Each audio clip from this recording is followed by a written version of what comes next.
शुभ सकाळ. आज मी बनवणार आहे गंगाफळची भाजी.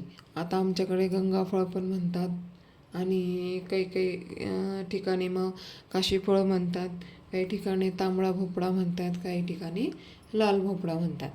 तर बघा, आम्ही बनवणार आहे आज गंगाफळची भाजी. तर तुम्ही नक्कीच रेसिपी बघा बरं का, कशी वाटते का काय नाही वाटत, तुम्ही कशी बनवता. बघा, मी आता मस्त कढई ठेवून घेणार आहे. कढई ठेवल्याच्या नंतर मस्त आपण तेल टाकूयात आणि मी हा 2-3 पाण्याने स्वच्छ धुवून घेतलेला आहे आधी. बघा, आता तेल टाकून घेते.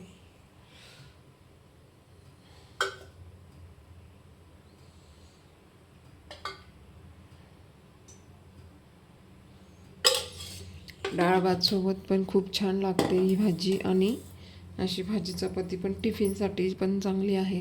टिफिनला पण चांगली लागते, कारण असं या पद्धतीने लाल भोपळा तुम्ही बनवून बघा. गंगाफळ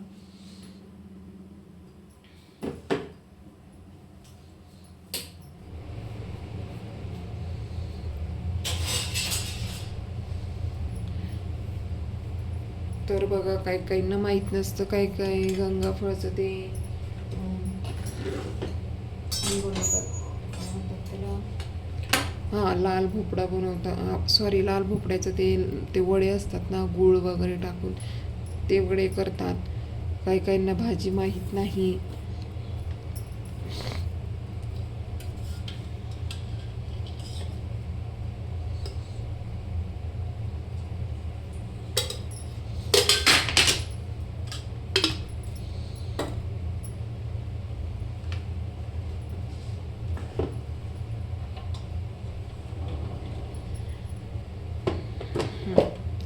तर चला, आपलं मस्त छानपैकी तेल तापलेलं आहे बरं का.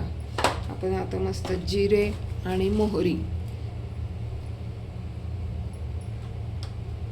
आणि हे बघा, मी जिरे घेतलेले आहे. तेल पण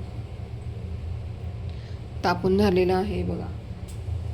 मस्त जिरे टाकलं. आता मोहरी. आता सगळ्यात आधी लसूण, मिरची, कढीपत्ता मी नंतर टाकते, कारण पूर्ण तेल बाहेर भाजीमध्ये कढीपत्त्याने सगळं तेल उडतं ना, त्याच्यामुळे मी कढीपत्ता हा नंतर टाकते. तर बघा, कढीपत्ता पण टाकून घेते आता.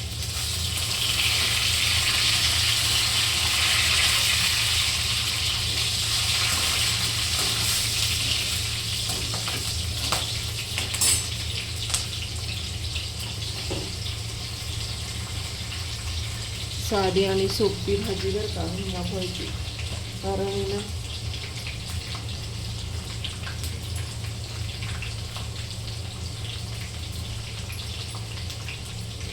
गंगाफळची भाजी तर खूप टेस्टी लागते. तर खरंच ज्यांनी केली नाही त्यांनी पण करून बघा नक्की. बघा, आपल्या मिरच्या वगैरे सगळं ऑलरेडी झालेलं आहे, तेल टाकलेलं होतं ना.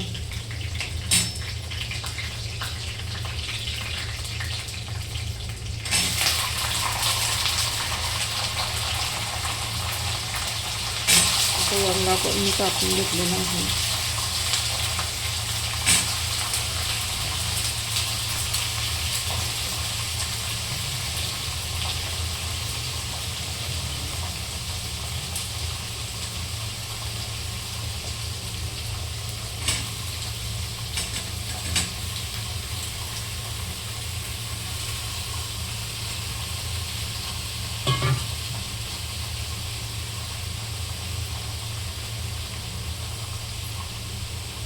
आता याला मस्त मी असं मिक्स करून घेतो.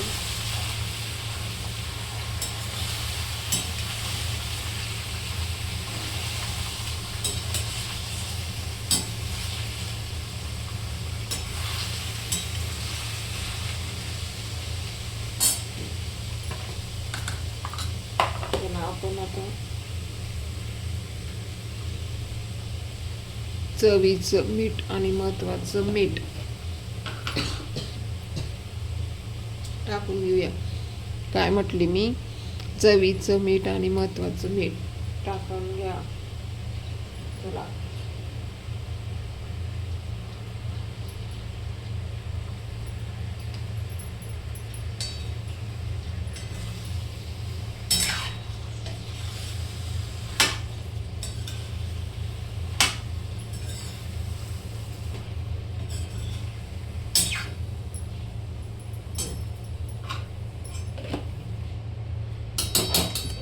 हळद मी नंतर टाकणार आहे बरं का, कारण मी हळद नंतरच टाकते, कारण ते शिजताना पूर्ण त्या हळद त्या भांड्याला लागून जाते, मग काय उपयोग नसतो. नंतर न शिजल्यानंतर छान मस्त हळद टाकायची, मग ते पाणी वगैरे सगळं आटून जातं.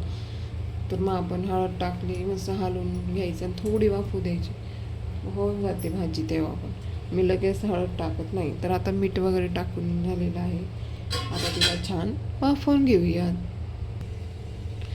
चला आपण आपली भाजी शिजली की नाही बघूयात बरं का.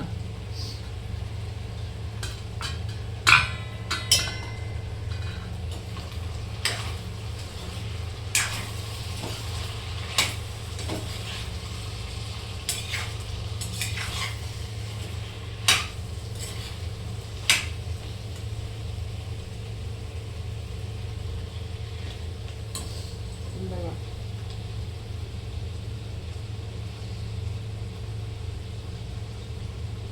आणि ही पाट असते ना काळी याची, लाल भोपळ्याची, ती पण शिजलेली आहे.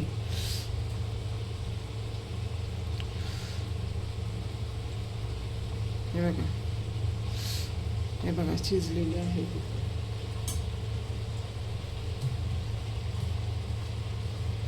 आता आपण मस्त यात हळद पावडर टाकूयात.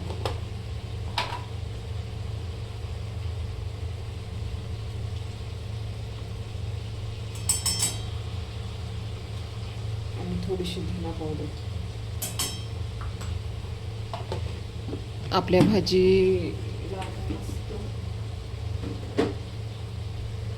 भाजीला मस्त छान असं मिक्स करून घेऊया.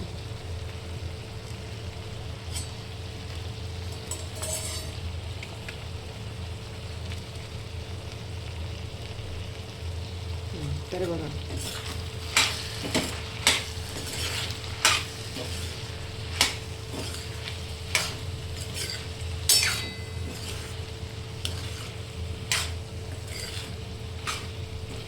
चमचमीत आणि झणझणीत मस्त गंगाफळची भाजी, लाल भोपळ्याची भाजी, कशी फळची भाजी आणि तांबडा भोपळ्याची भाजी. हां, आपली भाजी रेडी झालेली आहे. तुम्ही नक्कीच आस्वाद घ्यायला येऊ शकतात आणि नक्कीच कमेंट्स करून मला सांगा बरं का, कशी झाली आपली भाजी. तुम्ही बनवतात का आणि ह्याच पद्धतीने बनवतात का? नक्की नक्की नक्की कमेंट्स करून सांगा. तर चला बाय बाय. स्वतःची काळजी घ्या, मुलांची काळजी घ्या. बाय.